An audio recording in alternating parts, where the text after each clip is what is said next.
Hello friends, क्या आपने आज लंच खाया है? डिनर भी खाया होगा। क्या आप जानते हो कि आज की तारीख में भारत में ऐसे बहुत सारे फैमिलीज हैं जहां हर मील के बाद कुछ भोजन वेस्ट जाता है। कोई परवाह नहीं, वेस्ट जाता है तो हम सोचते हैं कोई बात नहीं, जब खत्म हो जाएगा तो हम जाके दुकान से फिर से दाल आटा चावल सब खरीद के ले आएंगे। पर अगर दुकान में दाल आटा चावल ना मिले तब हम क्या करेंगे? और ऐसी सिचुएशन थी भारत में कभी जब हमारे खेतों में इतनी उपज नहीं होती थी और ये देश के सामने एक बड़ी चुनौती थी। पॉपुलेशन बढ़ती जा रही है, भोजन संसाधन एनफ नहीं हो रहा है। इससे हम निकले हरित क्रांति, ग्रीन रेवोल्यूशन के द्वारा, और इस ग्रीन रेवोल्यूशन के जनक थे doctor MS Swaminathan. Doctor Swaminathan का जन्म हुआ तमिलनाडु में 1925 में।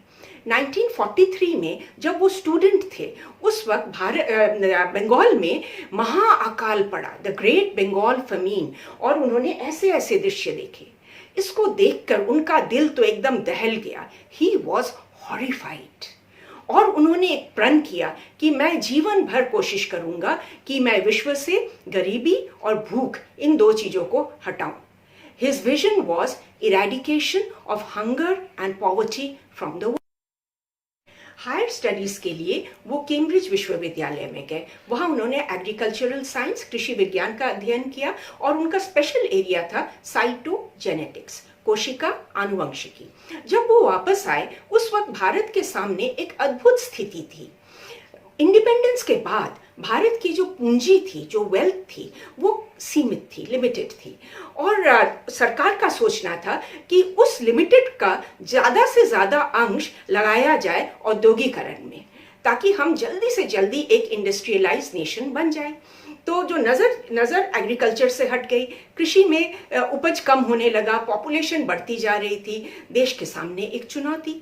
और उस वक्त हमारी सरकार ने अमेरिका से मदद ली PL 480 के तहत। चलो इसको देखते हैं।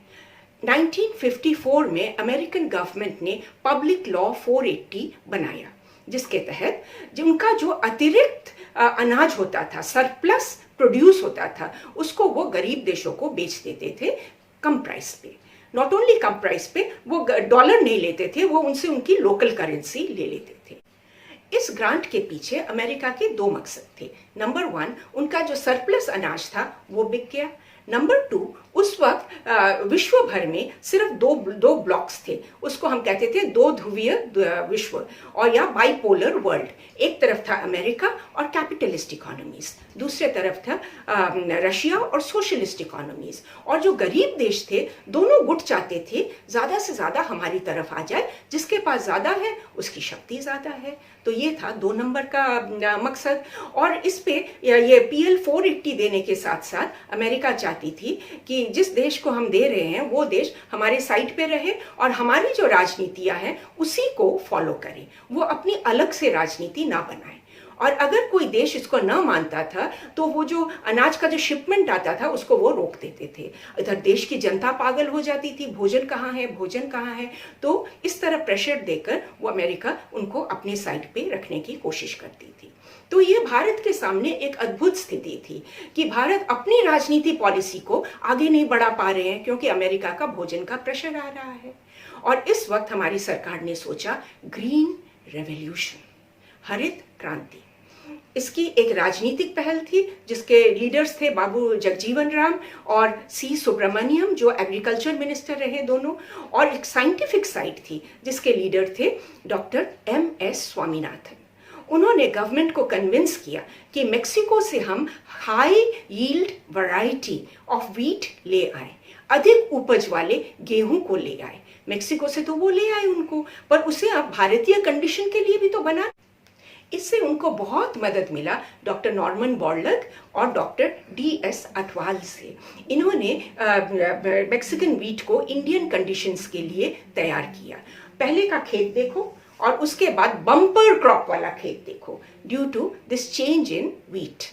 बिल्कुल इसी तरह उन्होंने चावल, बाजरा आदि इन सब अनाजों के लिए एक ही तरह का काम किया कि हाई यील्ड वैरायटीज वो ले आए।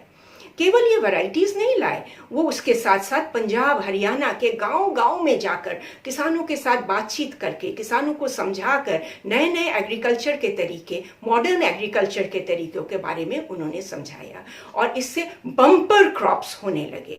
और एक समय ऐसा आया जब अमेरिका ने इंडिया पे दबाव दिया कि आप वियतनाम पे हमारी नीति को फॉलो करो, और इंडिया ने कहा नहीं, हम अपनी राजनीति फॉलो करेंगे, हमें आपकी PL 480 की कोई ज़रूरत नहीं है, क्योंकि आज हम एक फूड सिक्योर नेशन बन चुके हैं। तो ये जो जर्नी थी कि एक स्थिति जहां हमें बेगिंग बोल नेशन बोला जाता था, कितनी बेइज्जती की बात है, उससे हम एक फूड सिक्योर नेशन तक आ गए। इसका जो श्रेय है ग्रीन रेवोल्यूशन को, और ग्रीन रेवोल्यूशन के जनक माने जाते हैं डॉक्टर MS स्वामीनाथन। तो फ्रेंड्स, आज जब भी हम भोजन करें, डॉक्टर स्वामीनाथन को एक बार हम याद जरूर करें, और उनके लिए सबसे बढ़िया सलाम होगा अगर हम एक भी दाना फूड बर्बाद ना करें। Do not waste food. That is the biggest salute that we can give to Dr. Swaminathan.